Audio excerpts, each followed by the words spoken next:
I've enjoyed your content all over Instagram for the past while, and it's a very unique take on weightlifting, which I really like, which we'll dive into in the pod. But, what have you been up to, or what are you currently doing then over the past, I don't know, months? What have I currently been up to? I've just been working. We just wrapped up the weightlifting season, so we Nice. pretty much, well, most of it anyway. For majority of my athletes, we finished nationals, and then I think the middle of the year was quite busy for us with preparing people for different competitions, and uh, just we had a lot of workshops, seminars, those type of things. Just a lot of projects this year. This year was packed with a lot of things. Renovated my gym. Just a lot of things going on. Yeah, Where are you located, James? Oh, I got you. Wait. Oh, I had your video. No, it's all right. Carry on. I'm in Austin, Texas. Texas. Okay. Yeah. Yeah. So it's been nice. It's nice over here. We love it. We love it. Obviously a little warmer than New Zealand, and I was going to say, you sound like you have a New Zealand accent. Yeah. Yeah. Soon to be New Zealand Texan accent. But are most of your athletes weightlifters then, or you got more of a range? No, majority of them are either athletes or weightlifters, or they have some sort of sport that they play at a pretty sort of recreational level.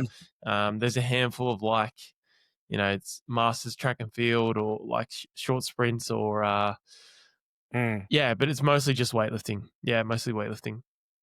Nice. So what's your background then? Did you just go straight to the private sector, or did you work in other sports? No, so I started off coaching. I was working at a CrossFit gym, so I started working at a CrossFit gym just in my local area, and that's where I met my weightlifting coach, who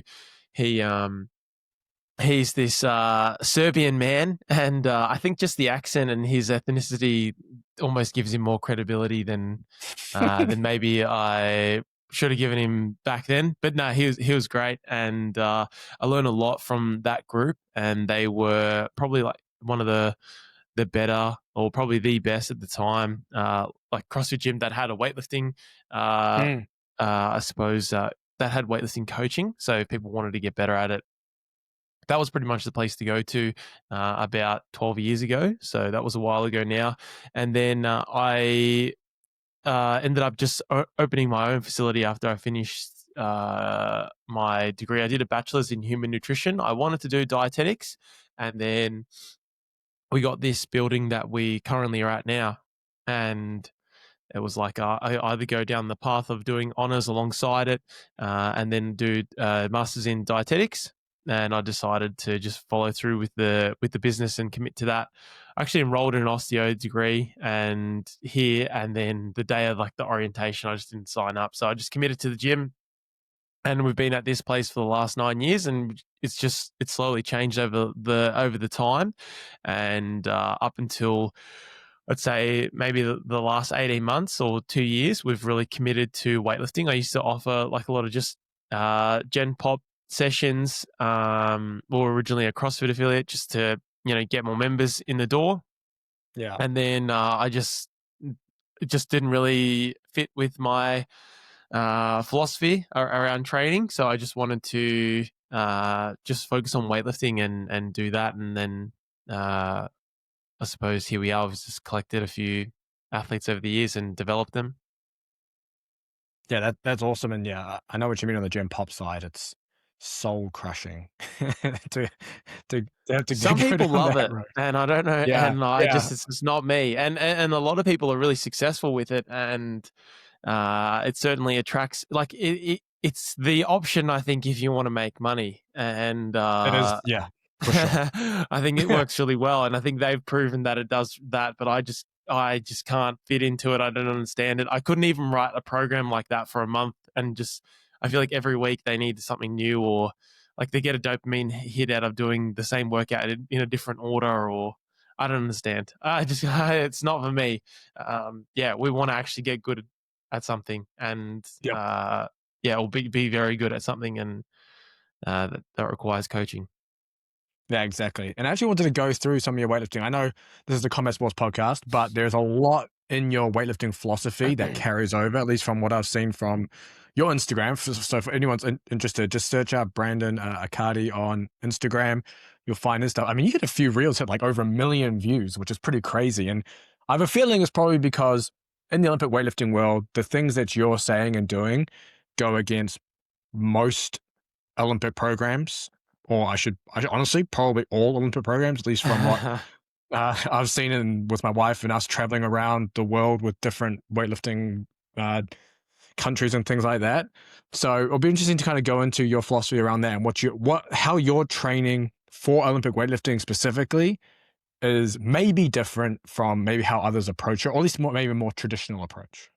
Yeah, absolutely. So, I suppose my purpose isn't to be, I'm just filming work. I'm just filming my job. So, that's essentially the content that I put up is just what we do at work.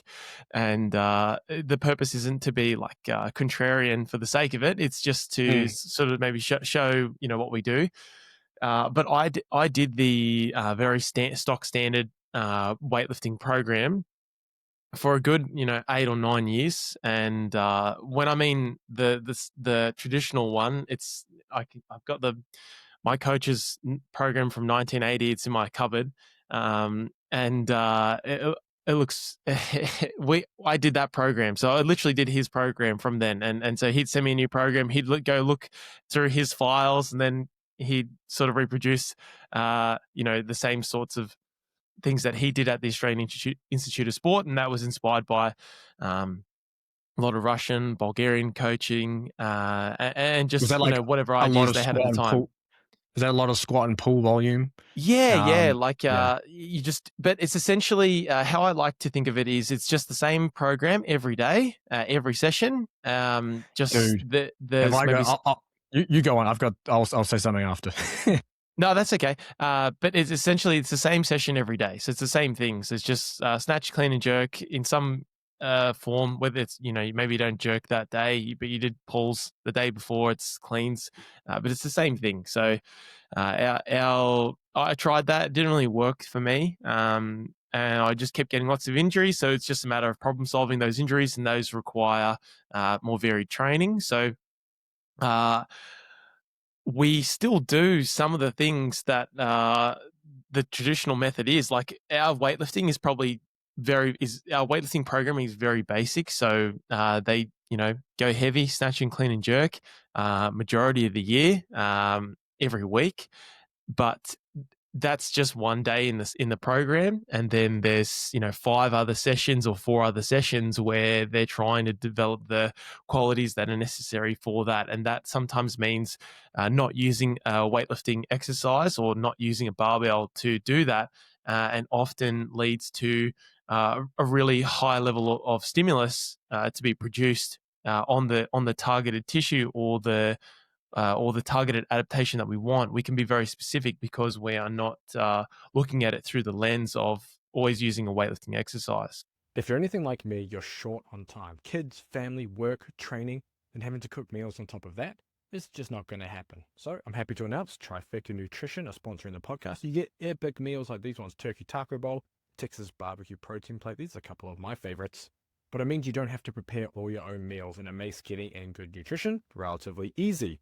I've tried other meal delivery companies. Most of them are too high fat, not enough carbohydrates, or if you're getting kits where you have to cook it yourself, the portions for 2 is actually for 1, especially if you are like me and you're training often. So if you want to take something off your plate and have meals like this delivered to your door, go down the description. There's a link there where you can order Trifecta meals. This is the performance line, which are higher protein and higher carbohydrate. And you can use code LIFTBIG40. You'll get 40% off your first order. All right, I've got 2 things for you. One's a question, one's a comment on the nutritional programs.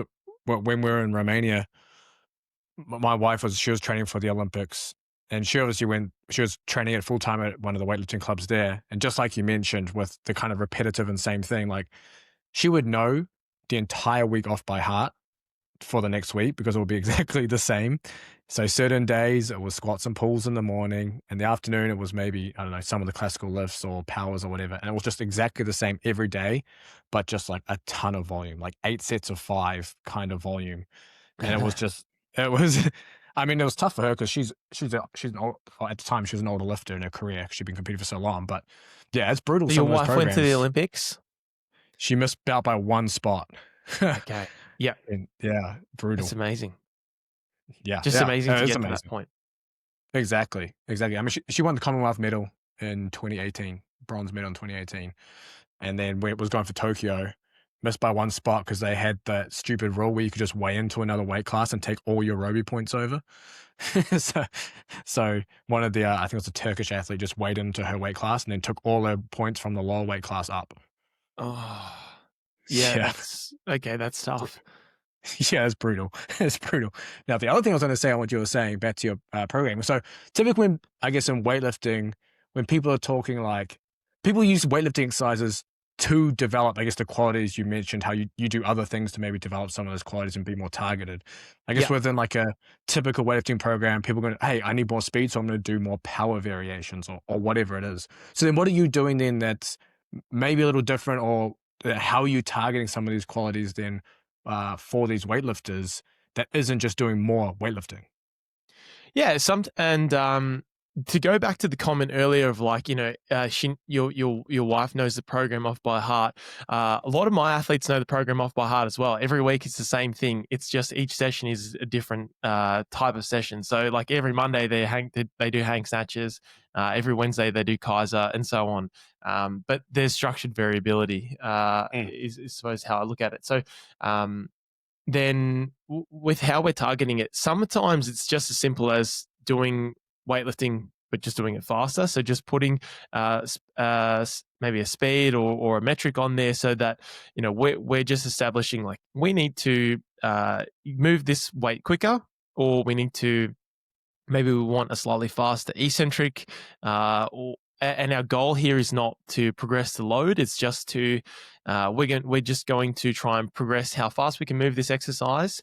And sometimes it's as simple as that, and that's for people who maybe don't train with me in person, so we don't have access to me being there for them in person, but for when it's in person and when I'm at the gym, I have access to we've got 10 Kaiser machines, and we've got we can do a Smith. We've got a Smith machine. We can do a variety of exercises in that as well. So sometimes it's a good example is say a pull, for example. I just want you to change direction really quickly with a certain load, like say 80%. Sometimes we can get higher speeds and faster eccentric speeds and just produce more power and be more targeted with an exercise like a box squat. So sometimes it's as simple as that. We're just subbing exercises out. So that might be just one way that people can reframe the way that they're looking at it. Well, maybe I would use if I'm going to lift. Let's say I'm constrained to doing snatch pulls. I'm trying to get a faster, more explosive second pull. How long am I applying force for? Well, it's maybe like 300 milliseconds. Well, I can do a box squat to the same time frame, and I can lift more load at a faster velocity in that same time frame and produce more power under those same conditions. So maybe that might be a better exercise. And the track and field world does a lot of those exercises, so we know that it has there's a lot of there's a rationale for using those. There's a lot of efficacy for it, and those exercises produce really good results in that world. So we've just been doing, that's essentially how a lot of these, how I've ended up using the Kaiser is I just started, why don't I just start with fast partials, fast range of motion exercises, short range of motion exercises, and progress from there. So that's one simple example of how we just problem solve. Well, what are we trying to actually do here? How long are we applying force for? Is I suppose the first way that people can think about it. Are you using certain tools to measure the stuff and prescribe? Yeah, I think the benefit of measuring things initially is that eventually you never have to measure it again. Is because you sort of understand what your training's doing. So we I've used a variety at this point now, a variety of tools. So, different LPTs. So the linear positional transducer. So the cable, velocity device, accelerometers as well.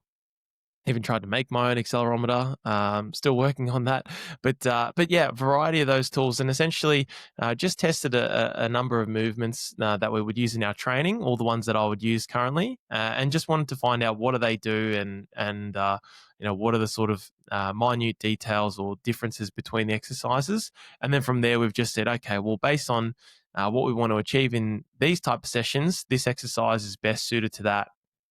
Just using the data as a lens. It's not the only lens that we use, but this is a good starting point if we want to try and think about how we can get people stronger or more powerful. So if I want to get someone really, really fast at a jerk or in their second pull, well, it's going to be a lot of exercises in that range of motion. So a lot of short ones.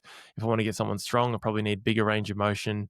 Very straightforward, but it's just a matter of looking at those exercises through that lens. So one of the metrics that we use, which we were using, was like time to peak velocity. It's not something that we use now, but essentially it's just how long you're applying force for. It can just be a good filter for, is this exercise transferring to some of the timeframes of your sport? It's just one perspective, and then just peak power. So we just want to look at peak power and peak velocity. So if we just know the exercises that we want to use and we stick to that for about a training cycle or a training a whole mesocycle, are we seeing improvements in that exercise given that we set out to improve speed, or given that we set out to improve peak power?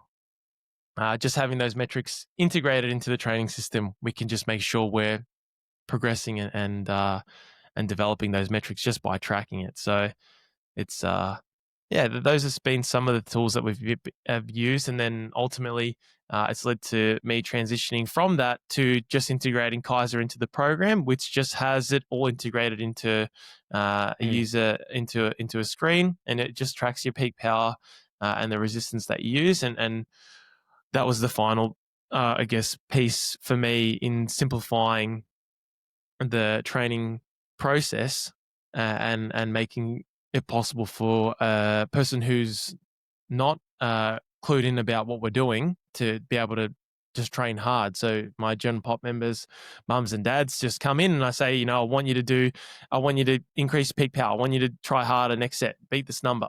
And they do. But if I say to them, why does a person, mum and dad, need to track the velocity of their lifts? They don't at all. Yeah. But that's a waste of time. So that's dumb. But having the Kaiser there, it gamifies it, makes it fun, and it sort of caters for everybody at all levels. So that was where I am at now. After a couple of years of sort of looking into that world. Nice. I do want to go down the Kaiser rabbit hole, but before that, I've got a few other questions on that. What you were talking about. So you mentioned you used to use time to peak velocity. Is there a reason you don't look at that anymore? Yeah, because it's just tracking the range of motion, and often that number doesn't really change. Yeah, it doesn't. It's not a metric for adaptation, if that makes sense. Mm-hmm. And so when you track metrics over time, you might find that that number there that doesn't really change much because it shouldn't, because the range of motion is relatively similar. So it's more like we call it like a technique index. It's just telling you the range of motion, telling you if exercises are similar.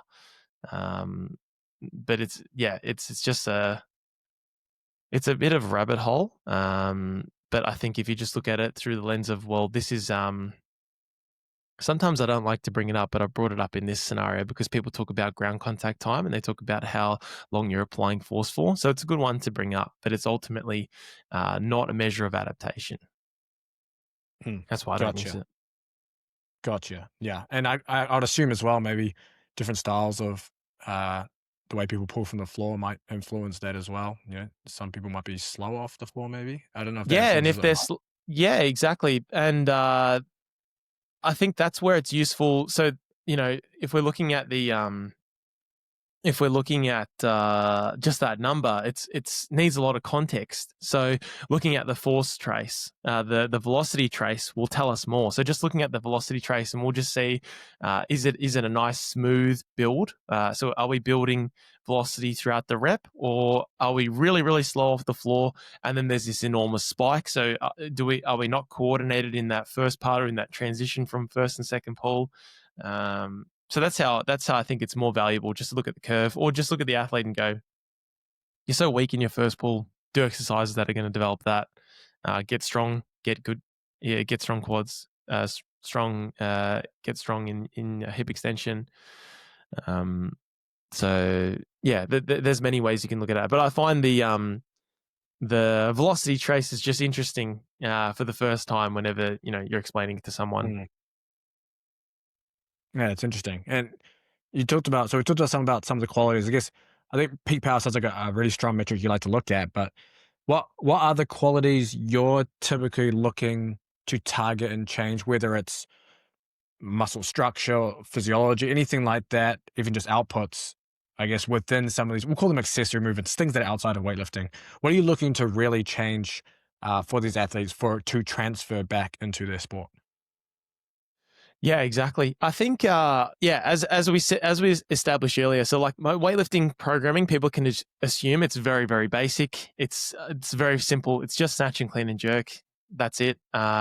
Stock standard, and then maybe there's a hang snatch, and that's it. But essentially, it's a very, very simple program. And so the things that we're trying to target outside it are a big one has been just trying to increase work capacity. So their ability to produce an explosive movement multiple times. So this we're calling like power capacity, and that quality is really well developed when we're working at those submaximal loads. We're performing some volume there, so it's almost like CrossFit. So whether it is people might have seen throwers train, they do lots of high volume, fast, explosive reps, and it's quite heavy as well. So, how can we, how can we build our body up to, and our athlete up to being able to, move such a heavy weight for so many repetitions and at such a high training density? So how can we actually achieve that? So that's a really important quality that we need to develop, because ultimately it allows us to be able to recover from hard and intense training, but then we can also intensify our weightlifting, because we're not just looking for one more kilo. We're actually able to continually look for progress in our lifts. So the power capacity is really important, and often that's lots of volume at these sub-maximal weights, and people might look at it as junk volume, but it's actually it's actually how we develop power in the first place. So that's a really important quality for us. And then we can also develop that with our sprint training as well. So the sprint training that the athletes do, so the national ones and some of the athletes I coach down here, there's a lot of sprint drills. It's a very standard speed training session. So sprint drills, jogging, lots of submaximal jumps, but I wouldn't really call them. They wouldn't be stimulative plyometrics. They're more just it's more rhythmic and for conditioning, really. So ultimately, we're just trying to make these athletes a little bit fitter and develop their conditioning so that they can just continue to train weightlifting hard, because often that's often where people suffer and where people get injuries, is they're just not fit enough to do their training. Their body continues to break down in the same sorts of ways. So we need to condition their legs, hips to be able to do that. And we can develop a lot of hip extension from the sprint training. So a lot of the short sprints that we do are really effective. And obviously those exercises have a fast eccentric. So there's a lot of good qualities that are coming from those exercises. So a lot of the adaptations that we want, so we can develop a lot of passive structures which are necessary for changing direction fast, can all be done with our fast power work, decrease inhibition so that we can actually start to move our body a little bit faster. But those things can all be targeted from when we're performing this lighter weightlifting and our sprint training. So we're getting a lot of benefit just from shifting our training to this lighter, faster speed stimulus. And we sort of maintain that year round. And we tend to just turn it up a little bit more in our off season So they're sort of like a lot of them now was just talking a bit of shit, but they're all just doing like this fake throwing program. None of them are doing any throws. They maybe they have a behind the head throw, but yeah, and they love it. So and that's the goal. Try and get really powerful. Try and build capacity, and it helps sequence nicely into making them fit for when they're ready to compete. Yeah, So that's one I love example. this I don't know if idea. that makes sense. Yeah, no, it's perfect. I love this idea of work capacity because it's not often talked about. Maybe it's not often implemented very well, and there's so many different, I guess, training methods and different things you can do with it, I guess, within the gym. Because often people think work capacity, they go, "Oh, I'm just going to do more conditioning or do more long runs." But you can do, as you mentioned, like a lot of submaximal stuff, like barbell complexes, clusters, EMOMs. Shit, I got more top leg circuits, all sorts, and these things can all help work capacity and do it unload. And application for grappling is huge. If you're able to, even do like bigger weightlifting complexes, like for grapplers and wrestlers, that's huge carryover onto the mat. So I'm interested to know, like you obviously mentioned sub back reps, but do you have any, I guess, specific examples or typical methods you like to use during like a work capacity block? Yeah, definitely. So it's just sets of 4 or 5 on clean pulls, and they just got to hit a certain Oh yeah, velocity target. So it might that's be good. just like clean high pull, four sets of 5, and they need to like hit around 2 meters a second, or just progress peak power at those loads. Um, it might even be, we just do a lot of high rep, short range of motion power snatches. So they're just like bounce power snatches, sets of 5. Then there's just like complexes. The complexes I do are very straightforward. There's one I do, it's just like 2+2, 2 hang clean pulls, and they pretty much they have to pull it to their chest or almost touch their throat. So that's the type of speed that we're after. I'm just being very specific about how I want the power developed. I don't want it to be slow. So a lot of people try and develop capacity at a slower speed, which is not what I want to do. So they're really good at training slowly, and that's often how weightlifting sort of capacities develop. So people will look at it through, okay, I want to develop work capacity, so I'm going to do 5x5 squats. That might work for about 6 weeks, and then you might get sore knees. So how we try and develop capacity is just like sets of 15 on 15 or 20 on a leg extension, sets of 15 in an adductor machine, a reverse leg press, just sprinting. Just there's an exercise that maybe has a lower cost to the system, but you can develop quite a lot of endurance or quite a lot of capacity in that muscle. So just sometimes means being a little bit more specific, and trying to not shortcut the athlete and shortcut the progress, because people just want to go straight to the end goal, which is like they see this thrower doing 160 kilo power cleans, so then they'll just want to power clean 160 kilos. And some of my athletes can, but only for 1 rep. But this guy's doing it for 5. So you're better off just doing it at 120, and you're going to get the same stimulus he is. So I think, yeah, I think it's just a matter of maybe sometimes dropping the ego a little bit and thinking, well, I'm not at this level that I want to get to. So how can I get to this point? How can we, what's the vision for the athlete, and what's the vision for like our long-term development? What are we trying to achieve? Ultimately, it's a very powerful athlete that can continue to progress training. So a lot of people look at weightlifting as this 1 kilo a year sport where, you never really get better. You just add 1 kilo. That's not at all how I look at it. That's not really progress to me. So we want to try and continue to develop the athlete each year. And that means, factoring in like the specific stimulus that we want. So muscle physiology is something that really interests me as well. So, what do the different contractions do? What are the benefits of these exercises, and how can this benefit the weightlifters? So our sport doesn't really require much physiology. So apart from the work capacity, we don't really have any energy system requirements. It's a very basic sport. So problem solving should be very simple. So we need to pay a lot of respect to the muscle physiology as well. Yeah, I like that. I've seen your videos of or like your hip snatch, high pull into like power snatch. I think you do like 2+1 or 2+2 or something with it. Yeah. Did that a little while ago. I'm gonna do that again this afternoon after this podcast, just as a it's such a fun complex, and Yeah, it is, and it gets it's people to move relatively easy for fast. and it's relatively easy for most people to pick up. Have you found that? Yeah, absolutely. Yeah, I think one of the things that keeps me attracted to this type of training is just how simple it is for beginners to get into like hard training. A lot of people talk about like you do weightlifting when you first start, and you almost if you're if you're a power lifter or you've come from maybe doing bodybuilding and training hard in the gym and you switch to a weightlifting program, the first 6 months you might detrain yourself because you're just not lifting. You're not lifting with much intensity. You're trying to focus a lot on technique, which ultimately, it's important for establishing some sort of coordination. But there is these exercises where you could just jump into from pretty much day one or the first month and get a really good stimulus and get a really good sense for what it feels like to be powerful in your second pull. So just having that in the program year round is it's scary what we've been able to achieve for some of them in a short time. Yeah, it's a cool little combo. If anyone, make sure you check out his Instagram. Anyone listening, you can see an example of that. But I wanted to come to your Kaiser work. You do a lot of Kaiser squats. We've talked about some of the metrics you're looking at with peak power.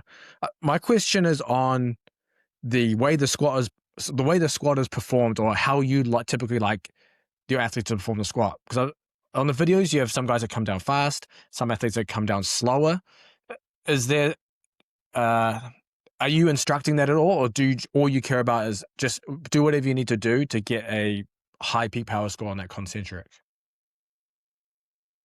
Good question. It depends. It depends on the person, and it obviously depends on what we're trying to achieve. The contraction speed is really important. So um, there's certain people where I don't think they're ready to do it really fast in a full range of motion. Particularly on the belt squat. So if we talk about the belt squat, that is the one that we mostly use multiple times a week with the athletes. So some of them just do that; they don't back squat at all.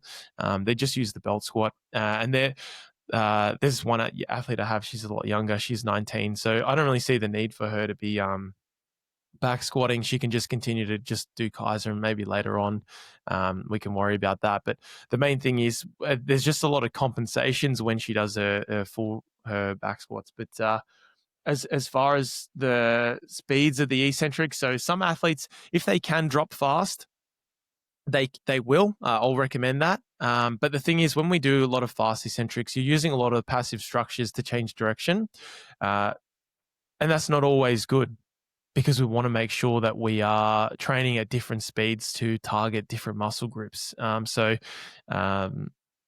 I, I sort of believe in the theory that muscles are sequential. So at certain speeds, certain ones will take over. So there's a bit of work from Franz Bosch. It talks a little bit about the soleus and how when you're walking, it's contracting passively, and then when you sprint, it's contracting actively. So I think a lot of these things play a role in just squatting as well. So I think, I see the adductors being an important muscle group for weightlifters to train. But when we do a lot of fast eccentric squatting, I think we're just getting the contraction. It's just passive. So a lot of them are quite strong passively, but actively quite weak. So if there's a need for them to, we need to train all speeds essentially. So I suppose the answer is we train at all speeds, fast and slow, and medium, I suppose. And the benefit of the Kaiser is that we can do all those speeds as well. So we can do, bodybuilding, slightly slower speed. We can do, sort of like strength work where they're maybe being more controlled. And then we can do our power training, which is quite fast and explosive, which is our fastest. So, and then there's obviously like the Squat Pro machine, which is what I think Kaiser, most people think Kaiser, they think about this machine, which is the one with the shoulder pads, so the standing squat. And for the most part, that one, I always recommend that one to be done fast for my athletes. But often, if they can't produce the right technique, so it's usually it's a lot of lower back, that machine, if you do it poorly. So people will just shoot their hips back, and struggle to flex their knee and to a certain load, and it just becomes a lot of lower back. So a lot of the really good athletes online, a lot of the sprinters that use that machine often they get a high wattage and they usually just max the machine out to the heaviest resistance, and then they just do a fast good morning with not really much knee flexion. So it's not really the adaptation that we're after. We're sort of starting to now bastardize the exercise, or at least sort of what I think we need to get out of it. So I often get them to just go lighter, and they can just work on, dropping fast and changing direction quickly. So yeah, that's essentially how we like to use it. It's just it's great because you can use it for a variety of applications. Yeah, I want one. There's a at the weightlifting gym we train at, the gym, like it's in a warehouse, and the one next door has Kaiser machines. I'm like always jealous when I see them. But what That's awesome. how Yeah, you have you yeah, used it? I haven't used Kaiser much at all. So I like Yeah, it's at a different gym, so I haven't used those ones. But I like every time I see them, I'm like, fuck, I just want to go jump on them and you do a bunch definitely of need to stuff on get them. in there. You need to get in there I and know, use it. Experience I it for know, yourself. I know. Yeah. That what kind of resistance are you setting on these? Like, how are you determining what resistance for the athletes? Yeah, that's a question I get asked a lot, and often not cryptic about how I say it, but it's more so when you use it, it's a question that everybody asks who maybe doesn't use it. So and that's fair, and it's a fair question to ask. I often prescribe it as there's some certain constraints, just like all of the weightlifting that we do. There's conditions that need to be met in order for us to go up in load. So whether it's technique index, you're no longer doing the exercise correctly, so you can't go up in load, just like you would for any other movement. If you're doing RDLs and they start to look a little bit shit, and you're using just all lower back, but the goal is to train your glutes, well, it needs to go down in load. So it's no different with using the Kaiser equipment. It's the same thing. So if we want a fast eccentric and I want knee flexion, but your peak power could go up, or you could add more load, but your technique isn't good, then you can't go up in load. It's too bad. So that's the resistance I would use. Or if if we're doing sets of 3 and the percentage of peak power drop below 90%, then we don't go up in load. If it's a set of 5 and it goes below 85%, then we don't go up in load. There's just they're not hard rules. It's more just so like, okay, it was 83%. Just try next set, try and get it up a little bit higher. We tend to do a peak power profile. So on our first session that I'll get with an athlete, and which is essentially how we train anyway, because each rep, each set, we take small jumps, and just like any other training, and you build up, but you can record your peak power. So I'm always logging it and always recording it. And there'll often be a point on the first session where we'll keep adding load and the power will start to drop off. And we might only do 2 sets after peak power, just so we can get, imagine just like a nice bell curve of a spectrum of loads. And typically we will train on the lightest, maybe 1 set or lighter than peak power. And that's just because we can get a lot of capacity at that load. If we train just above peak power, or we're always trying to improve peak power, often the technique it's not great. And it's just too heavy. So I think maybe people think like just because of the speed of movement that Kaiser's light, it's very, very heavy, and when done poorly, it's just can be as damaging to your body as mass. It's just that it can be maybe slightly more forgiving because of the lack of inertia. So just for example, to give numbers, so say if anyone's using the Kaiser squat machine, my peak power is at 250 kilos, but the weight that I choose to use is 180. I use 180 pretty much every session. That's the only weight I use. And I find I can get a good speed stimulus for what I'm trying to achieve with that exercise. So I don't train at 250, even though that's my peak power, because it's slow. So yeah, that's essentially how I use it. I'd say just do a peak power profile, and then you can go from there. I'm going to ask a question about peak power in a sec, but I've completely skipped for the audience. Do you want to explain what the Kaiser machine actually is and how it differs from traditional weights? Yeah, that's fine. I think there's a lot of assumed knowledge when you have a guest like myself on, and people probably know, if they're going to listen to this episode, they probably know who I am or they follow us. Yeah, the Kaiser machine, a lot of people think it's hydraulic, and it's pneumatic. So it uses compressed air. So there's an air compressor with an air line that runs into the machine, and that fills the air tank on the machine, which goes into the cylinder. And then you just have buttons to increase and decrease the resistance. So it doesn't use weight; it uses pressure. And the first time you use it, especially at light resistances, it feels like nothing. It just feels like it just feels like pressure. It's hard to explain. And then what it really exposes as you go heavier is just where in the range of motion and in what structures you are strong, because you'll find a sticking point. And typically with mass-based training, you'll have a momentum. So because there's no momentum, it's the same resistance regardless of the velocity and the speed of movement that you use. The air just provides this constant pressure. So there'll just ultimately be this sticking point where you'll just fail the lift, or it just gets very, very hard, and you might recruit other structures where you are quite strong. So it's a really good proxy for just showing people where they need to develop or where they're already quite strong. So on the belt squat, people usually can't extend their hips. So majority of my athletes at the top of the rep, their hips are still flexed, or they use their lower back quite a bit. So, their neck is extending, their thoracic spine is extending, their lumbar spine is extending out of a belt squat, which is obviously not what we want, but those things tend to emerge as we get heavier. So it exposes people because of that constant resistance. And that could just be the type of athletes they have. And it also could be the long-term implications of training with just weights. You don't train the whole range of motion, and you often have momentum. So there's these flat spots in resistance that you're using. So if you only train at really slow speeds like a bodybuilder, you might be fine. But if you are a weightlifter and you're squatting all the time and you've got a bad squat, chances are you've got and when I mean a bad squat, it's slow, or there's like part of in the lift where you compensate or break down. There's probably some sort of energy leak there, and the Kaiser will just expose that further.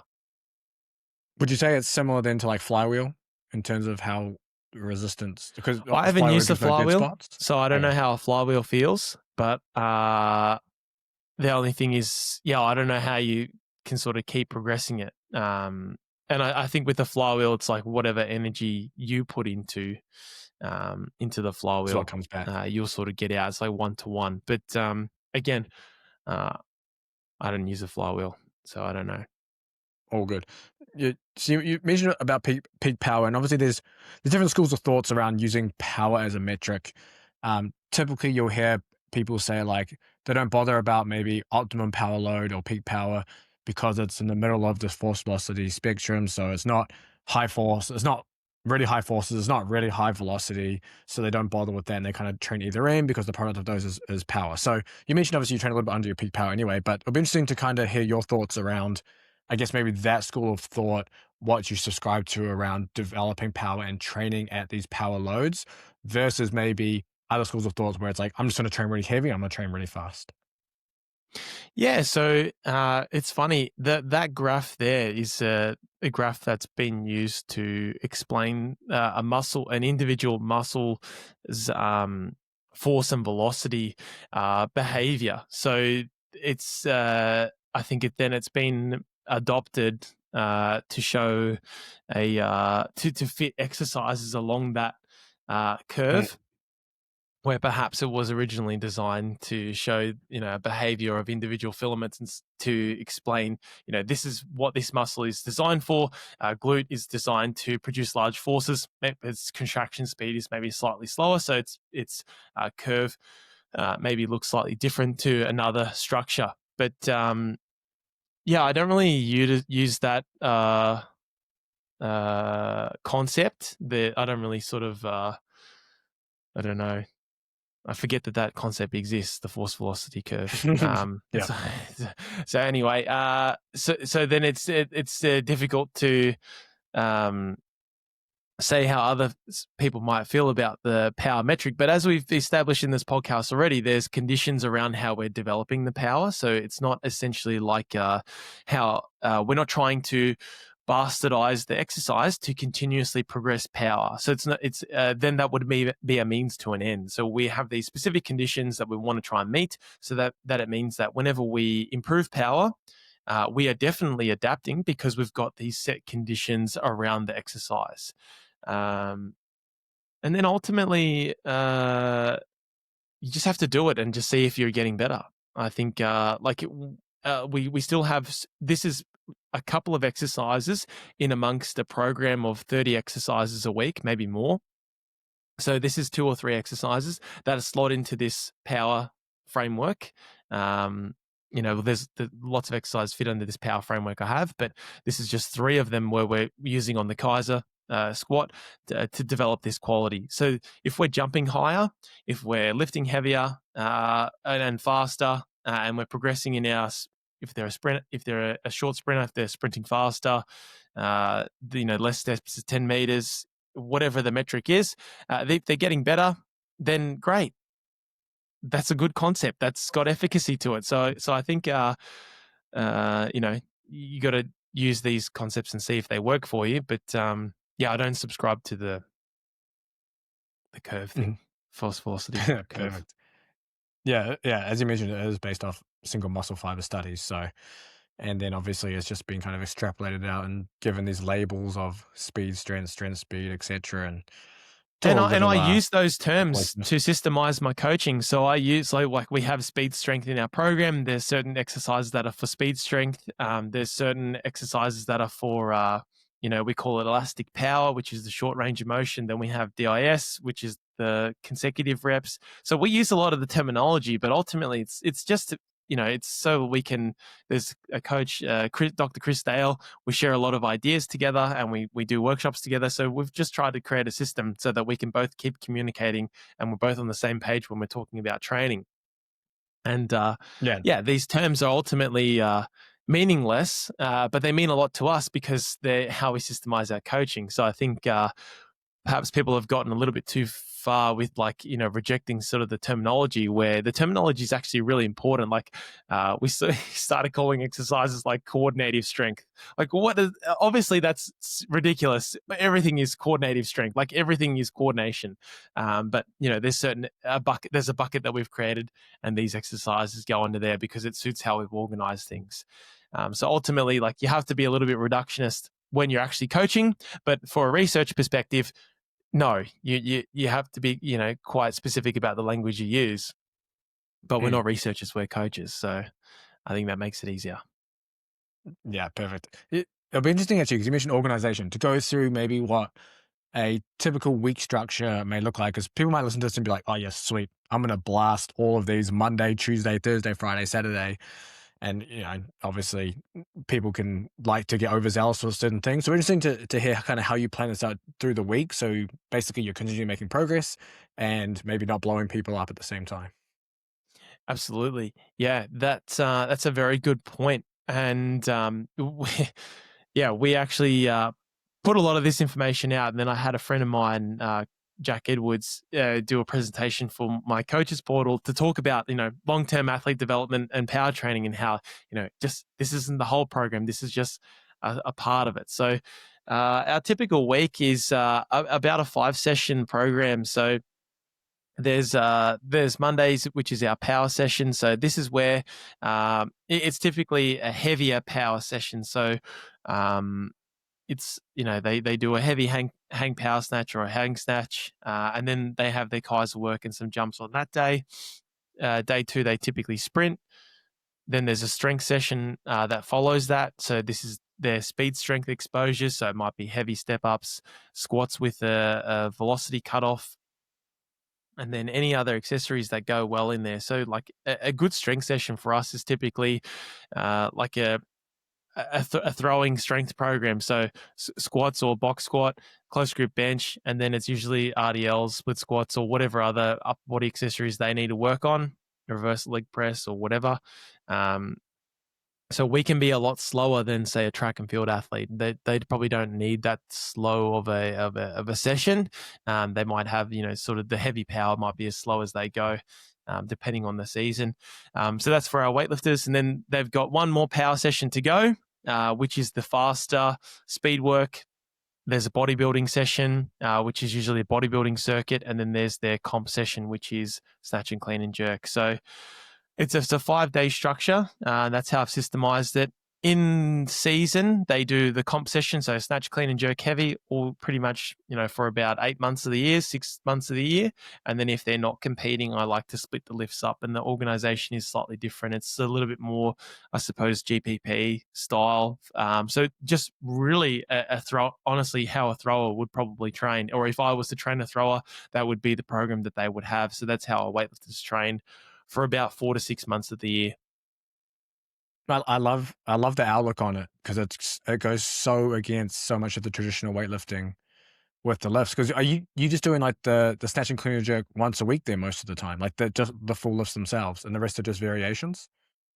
Yeah, yeah, and it might be like a complex, like clean hang, clean jerk, or it might be power snatch. If it's Hmm. they've just come from a comp, so it's not too heavy, but I still want them to practice the lifts, and often they're still progressing in them anyway.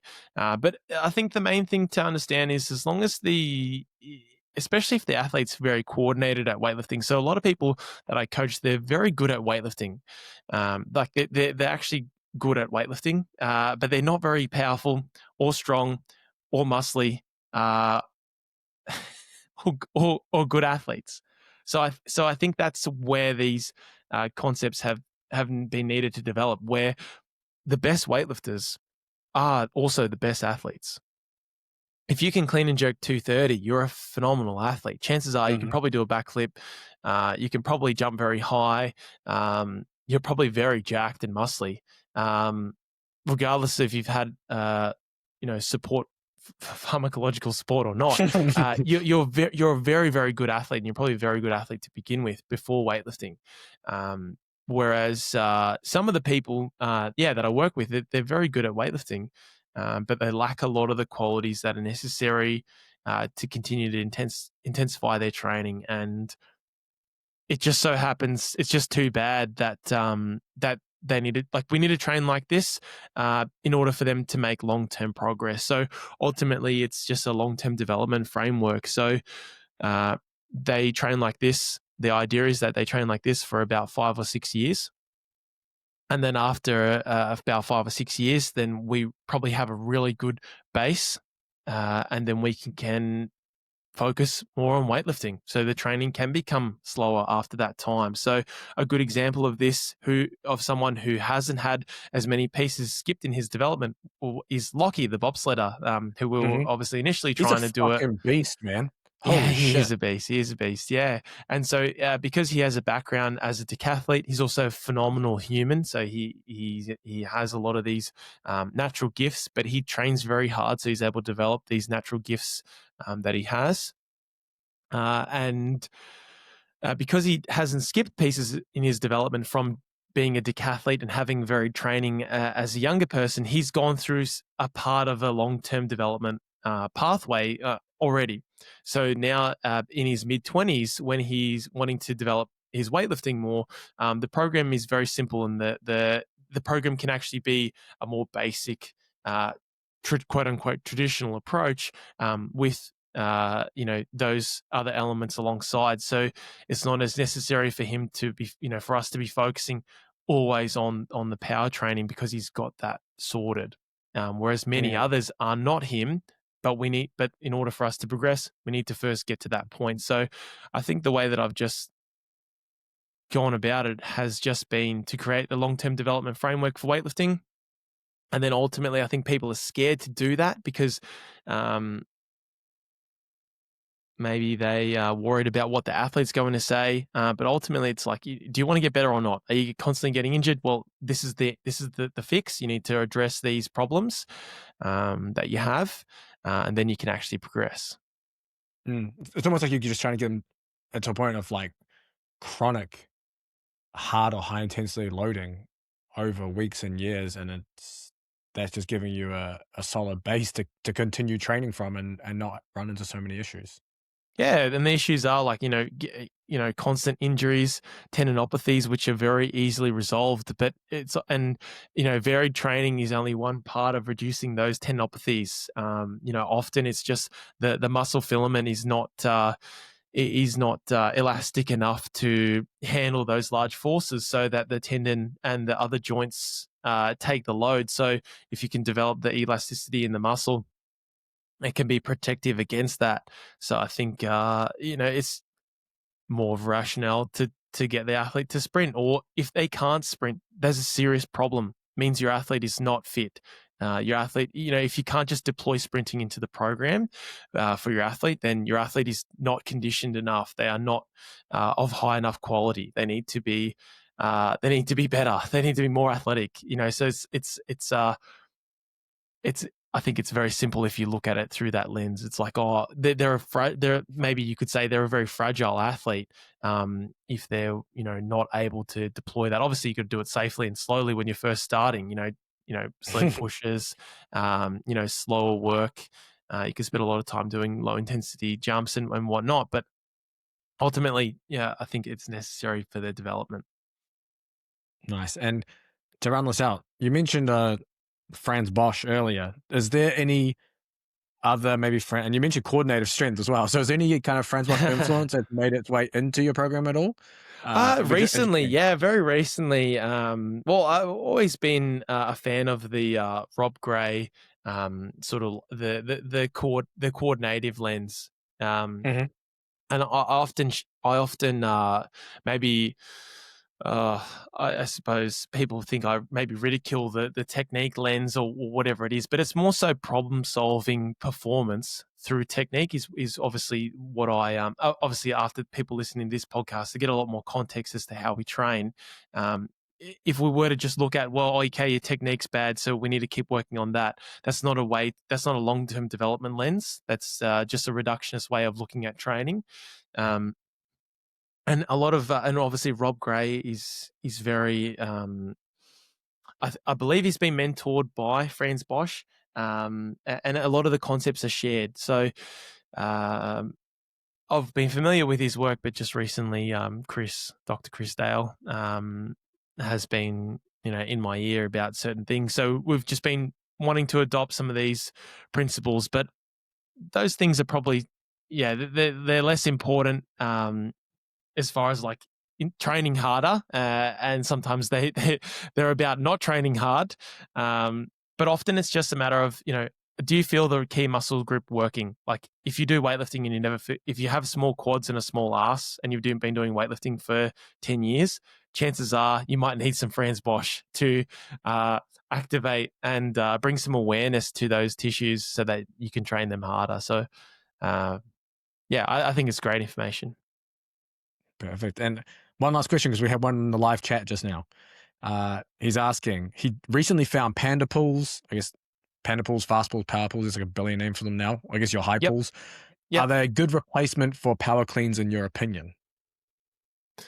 Yeah, well, I don't really think of them as a replacement. I think of them as, you do this for a few. Ultimately, if we just want to be honest, we just want to power clean all the time. Just want to power clean heavy all the time. But sometimes that exercise becomes stale and we can't progress it. So we have to do other things because the stimulus is too similar. So the body stops adapting. So you can do pulls for a few weeks and then you can, you get better at power cleans. It's that simple. So I don't see it as a replacement. I just see it as we've got to do this so that you can keep doing weightlifting. Ultimately, we want to clean and jerk and snatch really heavy weights. So how can we just keep doing that? Is sort of my perspective.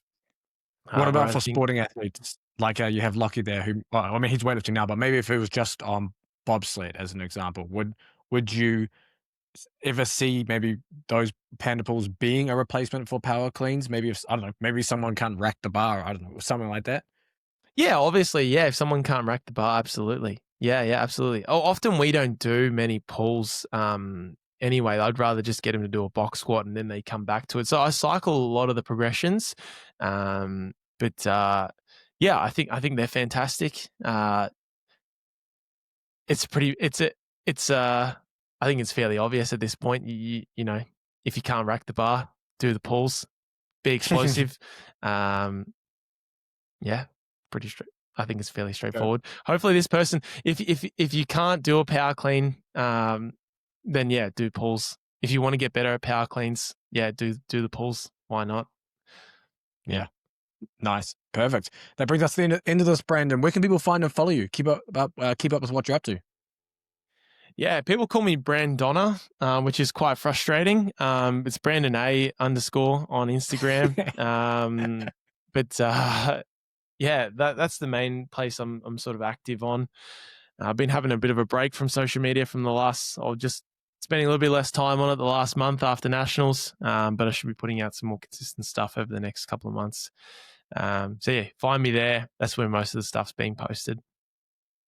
Perfect. I'll link that in the description as well for anyone listening. But I appreciate you coming on and sharing all that, Brandon. Thank you.